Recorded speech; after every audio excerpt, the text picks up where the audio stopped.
কলকাতা শহরে ঝড় বৃষ্টি হতে পারে এমনটা আগেই জানিয়েছিল আলিপুর। সেই মতো বৃহস্পতিবার সকাল থেকে আংশিক মেঘলা কলকাতার আকাশ। বৃহস্পতিবার আবহাওয়া দপ্তর জানিয়েছে শুক্রবার পর্যন্ত বঙ্গে প্রায় সব জেলাতেই কম বেশি ঝড় বৃষ্টি চলবে। তবে বৃষ্টির সময় সাময়িক স্বস্তি মিললেও পরের দিকে গরমের কারণে অস্বস্তি আবহাওয়া থাকবে জেলায় জেলায়। এই মুহূর্তে বঙ্গোপসাগর থেকে প্রচুর পরিমাণে জলীয় বাষ্প ঢুকেছে রাজ্যে, ফলে রাজ্য জুড়ে ঝড় বৃষ্টির পরিস্থিতি তৈরি হয়েছে। আগামী কয়েকদিন উত্তরবঙ্গের বেশিরভাগ জেলায় দুর্যোগের আশঙ্কা রয়েছে। ঝড় বৃষ্টির পূর্বাভাস রয়েছে দক্ষিণবঙ্গেও। বৃহস্পতিবার কলকাতা সহ দক্ষিণবঙ্গের প্রায় সব জেলাতেই কম বেশি ঝড় বৃষ্টি হতে পারে। বৃষ্টির পাশাপাশি ঘন্টায় 30 থেকে 40 কিলোমিটার বেগে ঝোড়ো হাওয়া বইবে।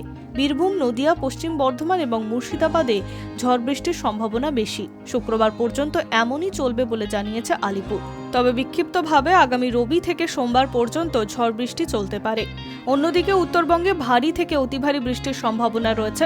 বৃহস্পতিবার ভারী বৃষ্টির সতর্কতা রয়েছে দার্জিলিং, জলপাইগুড়ি জেলায়। ভারী বৃষ্টি হতে পারে কোচবিহার ও উত্তর দিনাজপুরে। বজ্রবিদ্যুৎ সহ বৃষ্টিপাতের পাশাপাশি ঘন্টায় 30 থেকে 50 কিলোমিটার গতিবেগে ঝড় বইতে পারে। উত্তরবঙ্গে 8 জেলাতে ঝড় বৃষ্টির সম্ভাবনা রয়েছে। Hi News network.